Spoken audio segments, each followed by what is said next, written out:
이항영의 월가이드입니다. 월가 소식 심도 있게 다룹니다. 이항영 위원님 어서 오세요. 안녕하세요.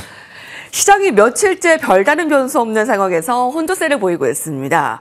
골디락스 스타일의 랠리와 유사하다. 이런 분석이 있던데요. 네, 맞습니다. 시장 전체적으로 보면 나쁠 이유가 하나도 없습니다. 왜냐하면 경제가 계속해서 미국에서는 호황을 구가하고 있습니다. 물론 소득의 어떤 양극화가 심한 문제가 있죠. 소득이 양극화되다 보니까 소비가 양극화될 수밖에 없지만 많지는 않더라도 카드 소비량만 보더라도 꾸준히 좀 증가하는 걸 보실 수 있지 않습니까? 그리고 그런데다가 가장 중요한 것은 결국은 실적인데요. 실적이 이번 1분기 실적이 거의 85%까지 실적을 발표했는데요. 얼추 7%가 넘는 지금 이익 증가가 나오고 있고요. 흥미로운 것은 3주 연속으로 올해의 주당이익, S&P 500의 주당이익, 그리고 내년도의 주당이익도 상승세를 보이고 있다는 데 좀 주목하실 필요가 있습니다.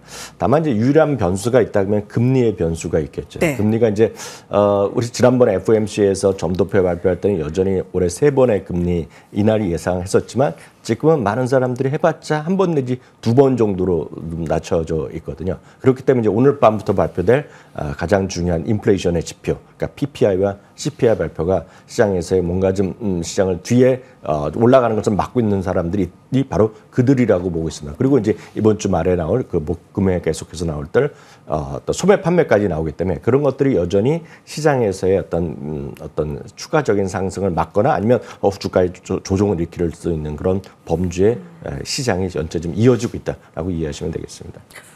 오늘 밤부터 발표될 물가 지표 때문에 지금 시장이 올라가는 걸 좀 막고 있다. 이 불확실성이 막고 있다라는 걸로 좀 인지를 하면 되겠습니다. 지금 뜨겁지도 차갑지도 않은 골디락스 상황의 스타일 랠리 가운데 이제 CPI, PPI 지표를 앞두고 이걸 지난다면 좀 올라갈 수 있을 거라고 좀 보세요?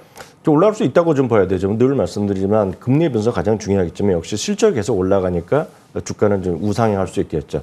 계속 말씀드리지만 미국 주식은 지금 너무 많이 올랐다. 쉴 수 있죠. 주식은 늘상 쉴 수 있는데요. 올해 최대 하락폭은 5.5%였습니다. 5.5%라는 정도는 1년에 4차례 정도 나오는 거가 되겠고요. 10% 하락, 고점대 10% 하락도 1년에 1.2회, 즉 10개월마다 한 번 나오지만 작년에 최대 하락폭이 10.3%, 작년 10월이었는데요. 그때부터 지금까지도 역설적으로 보면 8개월 동안 그렇게 움직인 적이 없습니다. 그렇기 때문에 과거 통계적으로 보면 8월까지 해서 지금보다 10% 정도 조정은 있을 수 있겠으나 늘상 말씀드리면 통계일 뿐이고 크게 내려가지 않을 수도 있다고 보셔야 되겠습니다. 다만 이런 시장에서의 변동성에 대한 우려감이 있고 금리의 변수 그리고 인플레 지표를 앞두고 나오니까 오늘 같은 날에 무슨 일이 벌어집니까? 항상 이런 시장이 별로 좋은 소식도 없고 나쁜 소식이 없을 때 그냥 새롭게 나오는 것들이 있습니다. 우리나라에서도 보면 아주 저가들이 난리칠 때 있거든요. 네. 미국도 마찬가지거든요. 그래서 미국은 이제 좀 고급스러운 말로 밈스탁이란 말을 표현할 뿐이거든요. 네. 다만 2020년에 난리 났던 거 기억하실 텐데요. 밈스탁에 대해서 저희 방송에서 자주 말씀드리지 이유를 안 말씀드리는 것은 밈스탁의 끝은 항상 처참한 결과를 보였다는 거가 항상 있었기 때문에 매매는 자제하시는 게 맞다라는 생각 갖고 있습니다.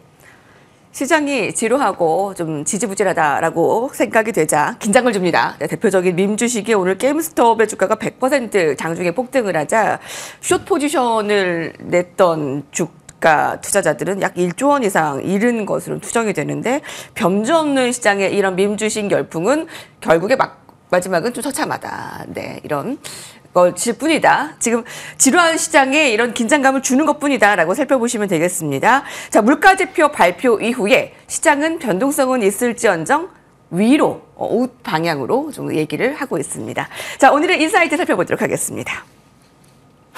주주 친화 정책의 진심인 미국 기업들. 애플과 메타가 첫 배당을 시작하자 큰 관심을 받았죠. 자, 미국에서는 이렇게 주주 친화적인 기업에 큰 관심을 받고 있습니다. 네, 여러분들이 이제 그 예전에 학교 다니실 때 기억하시는 분 보면 결국 증권회사를 통해서 주식을 거래하지만 처음에 주식회사 이렇게 경영학의 관점에서 들어가면 경영의 목적은 너무나 명확한 거거든요. 주주의 이익의 극대화를 잘하자는 것이 별로 경영학의 기본 중에 기본입니다. 그러면 경영학에서 말하는 주주이익을 극대화하기 위해서는 결국 일반 주주한테 두 가지로 혜택을 줄 수 있겠죠. 첫 번째는 결국 주가가 올라가는 것이 가장 간편하면서도 직접적인 행복이 될 것 같습니다. 이 부분이 이제 우리나라 주식 투자에서는 99% 차지하는 거 되겠는데요. 미국은 거기에다가 플러스 알파가 있습니다. 그것이 바로 주주 환원이라고 표현합니다. 주주 환원이라는 것은 크게 보면 두 가지의 관점에서 합니다. 주주 환원은 늘상 얘기하는 배당을 통해서도 주주한테 나눌 수 있겠고요. 배당을 주지 않더라도 자사주를 삼으로써 자사주 계속 꾸준히 삼으로써 주식수를 줄여줍니다. 주식수를 줄여주면 바로 자신들의 n분의 1에 우리가 얘기하지 않습니까? 자신이 갖고 있는 비중이 상대적으로 커지는 겁니다. 이 부분에서 바로 미국과 한국의 또 하나의 차이가 있는데요. 우리나라는 자사주를 산다고 하더라도 또 몇 년 있으면 또 주식이 또 상당히 또 풀립니다. 네. 그렇지만 미국은 자본금의 개념이 없기 때문에 결국 주식을 산다는 것은 주식이 소각된다는 의미랑 같기 때문에 미국에서의 주주 친화 정책은 우리나라는 좀 사뭇 다르다는 건 먼저 좀 말씀드리겠고요. 첫 번째 보여드린 것은 주당 배당금입니다. S&P 500 기준으로 보면 주당 배당금이요. 지금 현재 12개월 기준 보면 70.82달러를 주고 있습니다. 이 부분이 계속해서 올라가고 있다는 것에 일단 주목하셔야 될 것 같은데요. 표를 같이 보시면 더 이해가 될 것 같은데요. 2000년 이후에 배당 수익률 그리고 주당 이익, 배당금, 배당 성향의 추이를 꾸준히 보여드리는 건데요. 이게 지금 2020년대, 2000년대 초반만 하더라도 1년에 주는 배당금이 16달러였는데요. 지금 70달러 수준까지 올라와 있습니다. 그만큼 꾸준히 계속해서 배당금 지급 규모가 늘어나고 있다라고 보셔야 되겠습니다. 그럼 이 배당금의 증가가 도대체 어느 정도냐? 왜냐하면 우리가 주식 투자를 장기적으로 하기 위해서는 우리가 회사 다니면서 연봉이 올라듯이 배당금도 좀 올라갈 때 어느 정도 올라갈지를 우리가 예측해야 되거든요. 그럼 예측하는 부분에서 S&P 500의 과거의 추이를 보면 2010년 이후만 보면은요. 놀라지 마십시오. 주가가 아니라 배당금을 연평균 9.1% 올라준 것이 미국 S&P 500의 평균이라고 보셔야 되겠습니다. 쉽게 해서 주가랑 상관없이 여러분들이 받는 배당금이 계속해서 올라왔다라고 일단 이해하셔야 되겠고요. 금년에 이제 조금 더 이런 것들을 관심을 가질 만한 것이 대표적인 소위 그 빅테크 기업 중에 하나인 메타 플랫폼이 배당을 새로 이제 지급하겠다고 얘기했죠. 2월 2일 날 배당 개시를 발표했고요. 그 다음에 쫓아온 것이 알파벳이 되겠습니다. 알파벳이 4월 25일 날 배당을 이제 시작하겠다고 발표했고요. 부킹홀딩스는 2월 22일이었습니다. 물론 주가는 더 올라간 것도 있고 약간 그 다음에 약간 아직 얼마 안 돼서 쉬는 것도 있겠지만 배당을 재개하고 그리고 배당을 지급하고 증가하는 것이 그 과거의 상례를 보면 가장 놀라운 주가 수익률을 보였다는 것을 지난주에도 보여드렸는데 이런 관점에서 배당의 증가, 배당을 새로 지급하는 것에 대해서 한번 주목하셔야 될 것 같고요. 다음은 자사주 매입이 되겠습니다. 앞서 두 가지가 있다고 말씀드렸습니다. 배당을 나눠주는 것과 직접 자사주를 사는 것이 되겠는데요. 우리나라는 이런 통계 자체가 여러분들 찾기가 쉽지 않은데요. 자사주 배당도 지금 사상 최대 규모를 올해 내년에 기록할 것으로 보고 있습니다. 특히 내년에는요. 전체 S&P 500 기업에 보면 1조 달러가 넘는 것을 자사주 매입으로 발표할 가능성이 커져 있습니다. 그만큼 이 규모가 상상을 초월하는 돈이 되겠습니다. 1조 달러면 얼마입니까? 1,300조, 1,400조 원의 엄청난 돈이거든요. 그만큼이 지금 주식을 소각하는 데 쓰고 있다. 우리 식으로 얘기하면요. 그만큼의 가치가, 주주의 가치가 늘어난다고 보셔야 되겠고요. 엊그저께 애플에서 발표한 자사주 매입 1,100억 달러도 지금 사상 최대 규모로 발표한 거 아닙니까? 바로 이런 부분이 미국 시장의 힘이라고 보셔야 되겠습니다. 다시 정리하면 주주 수익률이라는 개념이 있는데요. 주주 수익률이라는 것은 배당 수익률과 자사주 매입률입니다. 자사주 매입은 전체 상장된 주식 중에 얼마만큼 자사주 하느냐는 것인데요. 그렇게 이 두 가지를 더한 항목이 우리나라에서 교과서에 적용만 있지만 현실적으로 따지지 않는데요. 미국에서는 이런 것들이 좀 있다라고 보셔야 되겠고요. 평균적으로 이 두 개 합이 S&P 500이 3.2% 정도 됩니다. 두 개의 합이요. 그러면 결국 여러분들이 미국 주식을 S&P 기준으로 하면 1년에 평균적으로 주가가 안 오르더라도 3.2% 정도는 보상을 해주는 것이 미국의 주주 친화의 진심인 미국 기업들의 모습이라고 보셔야 되겠습니다. 미국에는 바로 이런 바이백, 예를 들어서 바이백, 자사주 매입 인덱스라는 것조차 있습니다. 이게 좀 깜짝 놀랄 건데요. 자사주 매입 인덱스가 보면 또 최근에 10년 동안 무려 연평균 9.54%가 올라갔습니다. 그만큼 주주의 친화의 진심인 기업들의 주가가 상승하더라고 우리가 이해하실 수 있겠고요. 가장 쉬운 것은 이런 것들을 좀 여러분들이 주식을 선택할 수 있는 방법도 있겠으나 쉽지가 않습니다. 그렇기 때문에 이런 분들을 위해서 ETF가 또 있습니다. ETF를 하나 말씀드리면 ETF는 DIVB라는 ETF가 있고 블랙락에서 운영하는데요.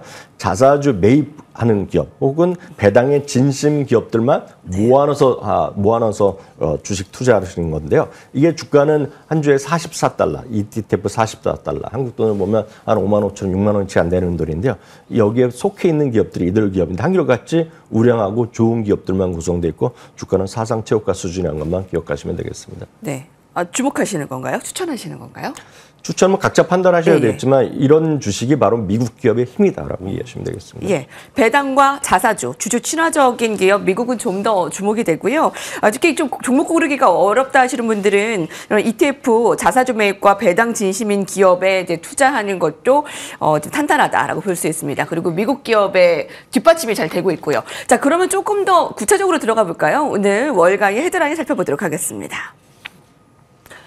예, 스타트를 주목하자. 자, 배당도 중요하지만 첫 스타트라던가 아니면 배당금을 크게 늘리거나 이게 중요하다고 말씀을 해주셨는데요. 다음 타자의 기업은 어떤 기업입니까? 네, 맞습니다. 앞서 잠시 전에 이제 그 인사이트를 통해서 세 개의 종목, 대표적인 종목, 올해 배당을 처음 지급하게 된 기업을 소개했고 그들의 주가가 좀 아웃퍼포먼스, 지수가 좀 주가 좀 상승하였다고 한번 말씀드렸는데요. 그러다 보니 증권사나 월가에서는 그러면 이제부터 또 새로 배당을 지급할 수 있는 기업이 어디인지를 각자 또 판단하는 것들이 있는데요. 오늘은 모건 스탠리가 이런 기업들 한번 선별해봤다고 해서 소개해드리겠습니다. 시가총액이 기본적으로 350억 달러 이상이 되겠고요. 현금이 풍족한 기업 그리고 특히 이제 배당을 지급하거나 하기 위해선 현금 흐름이 탄탄해야 되기 때문에 잉여 현금 흐름의 수익률을 3% 이상 기업들 중에서 모건 스탠리가 뽑은 주식들이 여기 나오는 주식들이 되겠습니다. 네. 한 7 종목 되겠는데요. 이 중에서 대표적인 것들 그리고 여러분들이 좀 익숙한 것들만 보여드리면 역시 에어비앤비도 배당을 시작할 수 있지 않을까라고 모건 스탠리에서 얘기하는 기업이 되겠고요. 또 하나는 이제 그 사이버 보안 쪽에서 뭐 탑 클래스에 있는 기업이죠. 팔로 알토 네트워크스도 배당을 이제 신규로 지급할 수 있지 않냐라고 일단 예상에 뽑힌 주식이 되겠습니다. 페이팔도 마찬가지가 되겠고요. 룰루레몬도 아직 배당을 지급하지 않는 대표적 기업인데 일단은 성장이 약간 정체에 들어가면 이런 기업들이 배당을 이제 시작하는 기업들이 왕왕 있었거든요. 그래서 룰루레몬도 모건 스탠에서 주목하고 있다라고 보셔야 되겠고요. 지난주에 이제 실적을 발표한 익스피디아도 이번에 주목할 수 있다를 얘기하고 있습니다. 참고적으로 익스피디아의 경쟁사가 네. 부킹홀딩스인데 부킹홀딩스가 이번에 2월에 첫 배당을 지급했기 때문에 익스피디아도 기대할 만하다라는 주장을 하고 있습니다. 네, 룰루레몬이 아직 시작을 안 했군요. 네네. 의외로 시작할 수 있는 기업과 익스피디아 이미 부킹홀딩스는 시작을 했기에 또 이쪽도 관심 가지시기 바랍니다. 자, 다음 헤드라인 살펴보겠습니다. 스트롱 모멘텀 스탁. 자, 말만 들어도 참 기분이 좋아지는 문구인데요. 미국의 항공우주 방위산업체 기업이 이 문구를 받았습니다. 어떤 기업이고 왜 강력한 모멘텀을 가진 기업이라고 평가받고 있습니까? 네, 우선 그 모멘텀 스탁이라고 잠깐 그거에 대해서 의미를 설명해 드리겠습니다. 대한민국에서 모멘텀 주식하면 모든 말에 소위 그 앞에 형용사가 붙고 모멘텀이라고 얘기합니다. 수급 모멘텀, 외국인 모멘텀, 그쵸? 그리고 재료 모멘텀, 뭐 실적 모멘텀 그런 건 나오지 않습니다. 네. 있는데요.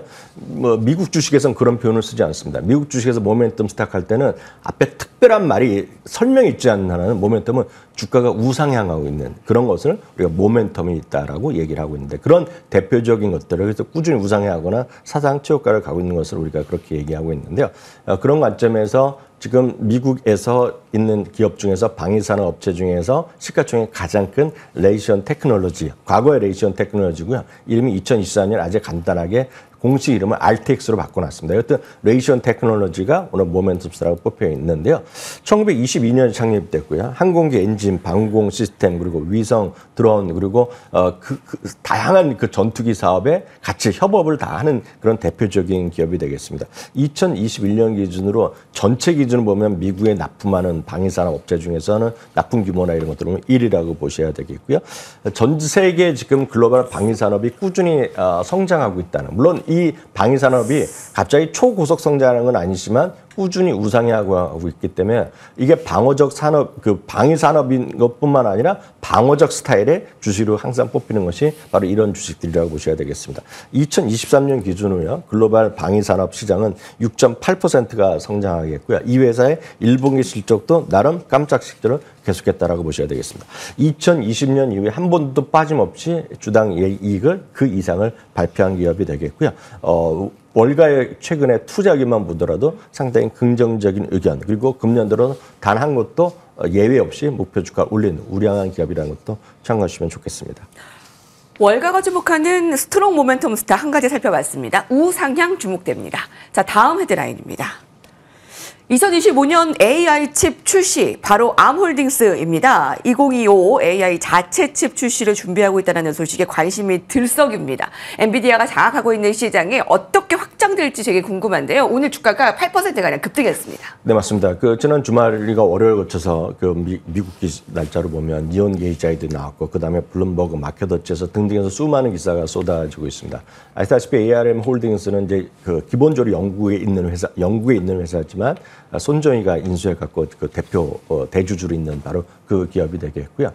모든 칩 메이커들이 칩 디자인에 대해 이제 서비스나 이런 아키텍처 이런 것들을 제공하는 그런 기업이 되겠는데요. 이제 내년부터 해갖고 내년 후년까지 해갖고 자체적으로 이제 인공지능 칩을 개발하면서 들어가겠다 얘기하는 거죠. 그러다 보니 다른 기업들은 또 긴장 관계가 있을 수 있겠는데, 결국 그거보다는 암 홀딩스뿐만 아니라 수많은 기업들이 결국 인공지능 칩의 사업에 뛰어들 것이고, 그 시장이 앞으로도 무궁무진하게 커질 수 있다는 측면에서 보면, 여하튼 AI 관련된 기업들은 엔비디아가 됐건 ARM 홀딩스가 됐건 다른 것이 됐건 간에 결국 그 시장의 성장성은 앞으로도 상당 기간 지속될 수 있다는데 주목을 하셔야 될 것 같고, 이거의 분기점이 다음 주 말에 나올 소위 엔비디아의 실적에서 다시 한번 확인되지 않을까라는 기대감이 있다는 것도 참고하시면 좋겠습니다. 네. 지금까지 이한경 위원과 함께했습니다. 감사합니다.